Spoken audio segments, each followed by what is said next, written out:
रोशनी, अब तेरी शादी की उम्र हो चुकी है। सब तेरे लिए लड़का देख रहे हैं और तू है कि 8-9 बजे बिस्तर से उठ रही है। मम्मी, क्या आप भी सुबह सुबह ज्ञान दे रही हो? सोने तो दो कम से कम। क्या करें, अब तेरी हरकतें ही ऐसी हैं। चल अब बिस्तर छोड़ और मेरे साथ खाना बनाना सीख। ना, मैं नहीं बना रही खाना वाना। आप प्लीज जाइए ना यहाँ से। रोशनी की बातों से निराश होकर निशा वहाँ से चली जाती है। निशा, तुम रोशनी को घर का कामकाज क्यों नहीं सिखाती? अगर यही हाल रहा फिर तो 2 दिन में उसके ससुराल वाले उसे यहाँ छोड़कर चल देंगे। मैं तो बहुत कोशिश करती हूँ उसे घर की जिम्मेदारियाँ सिखाने की, लेकिन वो मेरी सुने तब ना। आप तो जानते ही हैं ना कि वो कितनी जिद्दी है। हमें निशा के लिए एक ऐसा लड़का ढूंढना होगा जिसका भरा पूरा परिवार, सास ससुर से लेकर जेठ जेठानी देवर ननद सब यहाँ ना सही, लेकिन शादी के बाद उसे वहाँ अपनी जिम्मेदारियों का एहसास जरूर होगा।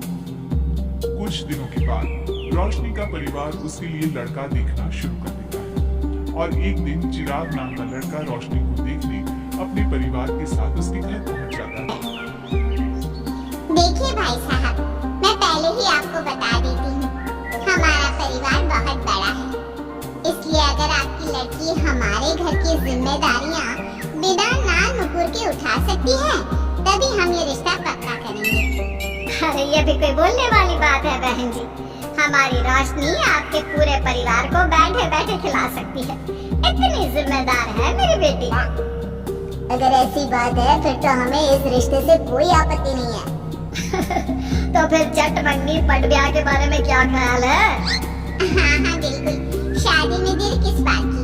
3 हफ्ते बाद ही शादी का शुभ योग है। अगर आपको कोई दिक्कत ना हो तो हम इनकी शादी भी 3 हफ्ते बाद ही करा देते हैं। अरे हमें इसमें कोई परेशानी नहीं है। इस तरह दोनों परिवारों में शादी की तैयारियां शुरू हो जाती है और कुछ ही दिनों बाद रोशनी की शादी चिराग से करा दी जाती है। शादी के बाद, बहू इनसे मिलो, ये है तुम्हारी दादी सास, ये बड़ी सास और बड़े ससुर, ये तुम्हारे जेठ, ये जेठानी, ये दोनों तुम्हारे देवर और ये इस परिवार की सबसे छोटी बेटी सिमरन, यानी कि तुम्हारी ननद है।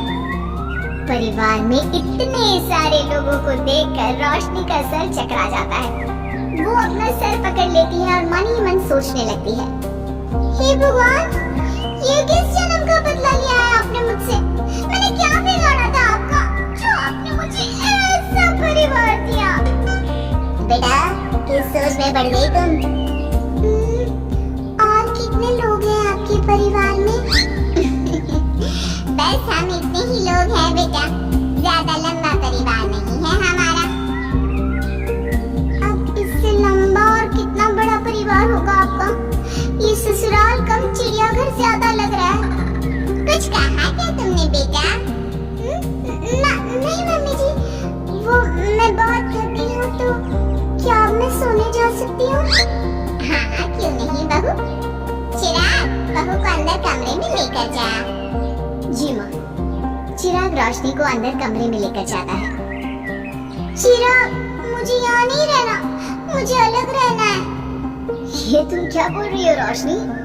अभी तो आई हो तुम और अभी अलग होने की बात कर रही हो। परिवार वालों को पता चलेगा तो कितने दुखी होंगे बोलो। मुझे नहीं मतलब किसी से, और इसे तुम परिवार कहते हो? ये परिवार कम कोई गली मोहल्ला ज्यादा लग रहा है। रोशनी, अभी तुम नई हो इस परिवार में, इसलिए शायद तुम्हें ऐसा लग रहा है। कुछ दिन में आदत हो जाएगी तुम्हें। चिराग की बात सुनकर रोशनी अपना सर पकड़ लेती है। आपको समझाना तो दीवार में सर पटकना है। मैं सो रही हूँ, लाइट ऑफ मत करना, मुझे अंधेरे में नींद नहीं आती। इतना बोलकर रोशनी बिस्तर पर लेट जाती है।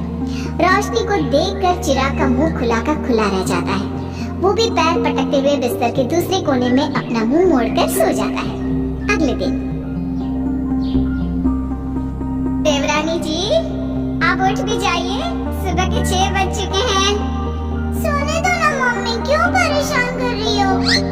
देवरानी जी, मैं आपकी मम्मी नहीं जेठानी हूँ। सुबह सुबह क्या मजाक है मम्मी? इतना कहकर रोशनी अपनी आंखें मसलते हुए उठती है और अपनी जेठानी को देखकर चौंक जाती है। दीदी, आप यहाँ? पिछले 1 घंटे से तुम्हें उठा रही हूँ, लेकिन तुम हो कि अब उठ रही हो। लेकिन अभी तो सिर्फ 6 बज रहे हैं, आपने मुझे उठाया क्यों? वो इसलिए क्योंकि आज तुम्हारे इस घर में पहली रसोई है, तो खाना आज तुम्हें ही बनाना होगा ना। क्या मुझे पूरे मोहल्ले के लिए खाना बनाना पड़ेगा? नहीं रोशनी, तुम्हें पूरे मोहल्ले के लिए नहीं, सिर्फ परिवार के लोगों के लिए ही खाना बनाना है। आपका परिवार किसी मोहल्ले से कम है क्या? कुछ कहा क्या तुमने? हाँ नहीं दीदी, आप चलिए, मैं अभी फ्रेश होकर आती हूँ। आरती वहाँ से चली जाती है, जिसके थोड़ी देर बाद रोशनी भी रसोई में जाकर मजबूरी में सबके लिए खाना बनाने लगती है। पूरे 2 घंटे मेहनत करने के बाद उसका खाना बनकर तैयार होता है। वाह बहू, खाना तो बड़ा स्वाद बना है। सच में बहू, तुमने भले ही बहुत देर लगाई खाना बनाने में, लेकिन खाना बहुत स्वादिष्ट बना है। आपके हाथों में तो जादू है देवरानी जी। मैं तो कहती हूँ अब से रोज आप ही खाना बनाया कीजिए, क्यों मम्मी जी? हाँ हाँ बेटा, बिल्कुल ठीक कहा तुमने। रोशनी, आज से रोज तुम ही खाना बनाना। ये सुनकर रोशनी चौंक जाती है। खाना खाने के बाद सभी लोग रोशनी को शगुन का नेक देते हैं और फिर अपने अपने रूम में चले जाते हैं। क्या यार रोशनी, इतना टेस्टी खाना बनाना जरूरी था क्या? अब फंस गई ना तू। ये सब माँ पापा की वजह से हो रहा है, उनके कारण मुझे ये सब झेलना पड़ रहा है। रोशनी गुस्से में अपने रूम में जाती है और अपनी माँ को फोन मिलाती है। मम्मी, मैं आपको कभी माफ नहीं करूंगी। आपने जानबूझकर मुझे इतने बड़े परिवार में भेजा है, जहाँ मुझे सांस लेने की भी फुर्सत नहीं है। हमने ये सब इसलिए किया ताकि तू अपनी जिम्मेदारियाँ निभाना सीखे। अब मायके की तरह ससुराल में भी अपनी जिम्मेदारियों से मुंह मत मोड़ लेना। मुझे नहीं रहना माँ यहाँ। इस घर में जितने लोग हैं, उतने तो हमारे गली मोहल्ले में भी नहीं थे। माँ, मैं आपसे आपकी सारी बातें मानूंगी, पर प्लीज मुझे यहाँ से ले जाइए। बिल्कुल नहीं, अब से वही तेरा सब कुछ है। वहाँ से भागने के बजाय अपनी जिम्मेदारियाँ पूरी करना सीख। इससे हमें भी थोड़ी खुशी मिल जाएगी। माँ की बातों से निराश होकर रोशनी फोन काट देती है, जिसके बाद उसकी नजर नेक में मिले पैसों पर पड़ती है और वो फटाफट से बिस्तर पर बैठकर पैसे गिनना शुरू कर देती है। अरे वाह, ये तो पूरे 25,000 रुपए हैं। किसी ने भी 51 से कम का नेक नहीं दिया। चलो अच्छा है, कुछ तो फायदा हुआ इतने बड़े परिवार में शादी करने का। अब इन सब पैसों से मैं अकेले शॉपिंग करूंगी, बहुत मजा आएगा। शॉपिंग के बारे में सोच सोच कर ही रोशनी अपने बिस्तर पर कूदने लगती है। उसे बिस्तर पर कूदता देख सभी लोग चौंक जाते हैं। भाभी, आप ऐसे क्यों उछल रही हो? छोटी बच्ची हो क्या? अपनी ननद की बात सुनकर रोशनी का मुंह खुला का खुला रह जाता है। थोड़ी देर बाद रोशनी घर में बिना बताए शॉपिंग के लिए निकल जाती है और शगुन में मिले पूरे पैसों को शॉपिंग में उड़ा देती है। शाम में देवरानी जी, कहाँ गई थी आप? जानते हैं सब आपके लिए कितना परेशान हो गए थे। कम से कम आपको बताकर तो जाना चाहिए था ना। सॉरी दीदी, मैं आप लोगों को बताना भूल गई। वैसे इतने सारे बैग किस चीज के हैं? तुम शॉपिंग करने गई थी क्या? हाँ दीदी, वो आज नेक में इतने सारे पैसे मिले थे ना, तो मैंने सोचा क्यों ना मैं उन पैसों की शॉपिंग ही कर लूं। अरे वाह, ये तो बहुत अच्छा सोचा तुमने। मम्मी, पापा, सिमरन, देवर जी, सब बाहर आइए।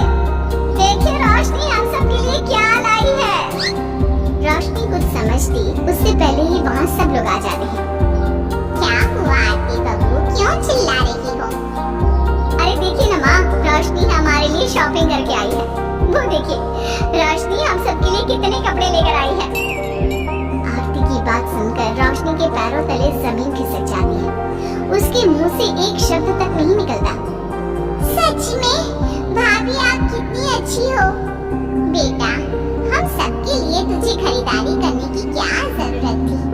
अभी तेरी नई नई शादी हुई है, तुझे अपने लिए लेना चाहिए था ना। एक काम कर, ये सारे कपड़े तू ही रख ले, किसी को कुछ देने की जरूरत नहीं है। चलो, कोई तो समझदार है इस घर में। वाह वाह भाभी, कितनी सुंदर ड्रेस है। ये शॉर्ट ड्रेस मुझे पता है आप मेरे लिए ही लाए होंगे, है ना? इसे मैं रख लेती हूँ।